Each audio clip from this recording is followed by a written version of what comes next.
Bom dia, quarto ano. Vamos para nossa aula de português? Preparados? Então vamos lá. Hoje nós vamos começar. Vocês têm aí o livro na página 34, da 34 a 39.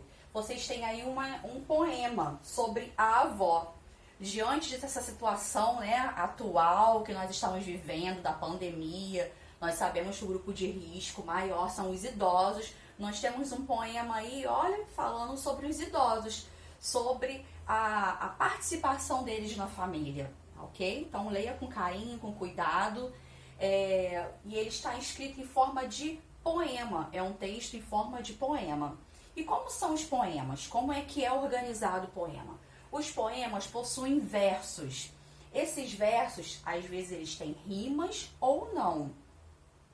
São linhas.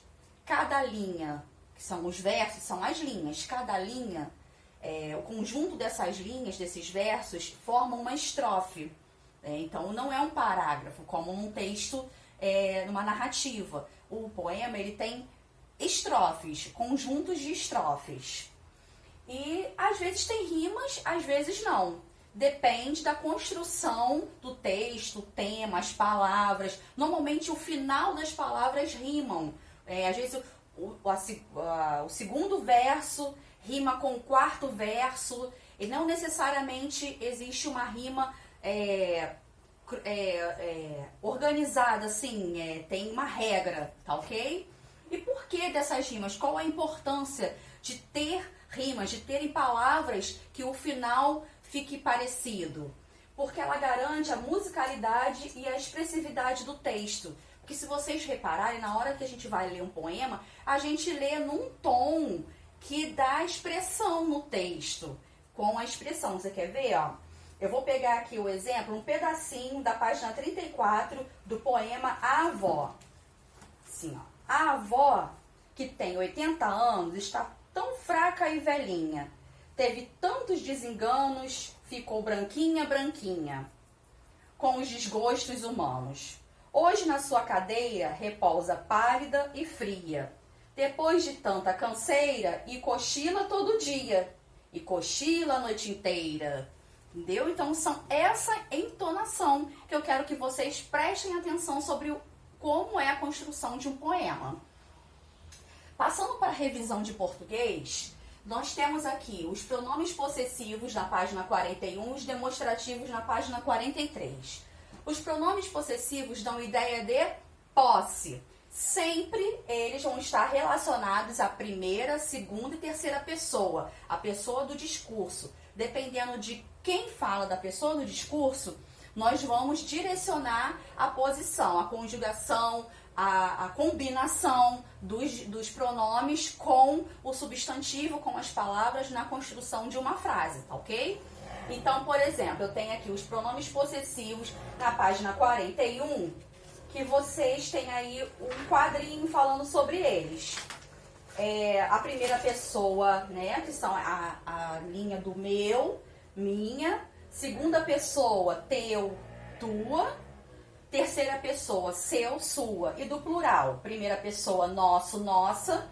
Segunda pessoa, vosso, vossa. Terceira pessoa, seu, sua. E sucessivamente a construção deles no plural. A primeira pessoa é quem fala. Eu coloquei um lembrete aqui. A segunda pessoa é com quem se fala. A terceira pessoa é o assunto sobre quem ou sobre o que se fala.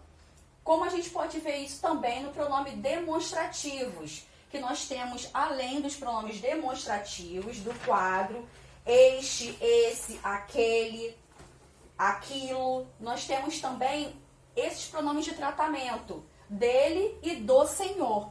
Também combina com os substantivos indicando o demonstrativo. Vocês lembram lá na página 43 que tem a cena dos senhores falando sobre o livro? Que ele fala assim: amigo, você precisa ler este livro. É o que está na mão de quem? Na mão dele. A história é fantástica. Aí o amigo dele que está do lado fala assim: é mesmo? Então eu vou ler esse livro. Aí aponta para o livro que está na mão do amigo dele. Assim que eu terminar de ler aquele livro, é um outro livro que estava sobre a mesa. Então, existe a diferença, que eu gostaria que vocês fossem novamente lá e vissem de novo, tá ok? Então, é isso. Mais uma revisão que eu gostaria de lembrar vocês, que é sempre bom lembrar, é o uso do M e do N. Vocês lembram daquele versinho? Antes de P e B, só M eu posso escrever. Então, lembra sempre desse versinho. Antes de P e B, só M eu posso escrever. Se eu tenho aqui a palavra importante, importante. Aqui eu tenho que letrinha? Eu tenho a letrinha P. Então, antes eu vou escrever com M ou com N? Antes de P ou B, só M eu posso escrever. Se eu tenho aqui embora, eu tenho que letrinha aqui? B. Então, antes de P ou B, só M eu posso escrever. Ah, professor, e se tiver uma letra T? Então, é com N, tá ok? Se eu escrever assim, entrando, vou escrever aqui, ó. Eu tenho que letrinha aqui? T. Então, não é P, não é B, então não boto M. Eu vou colocar a letrinha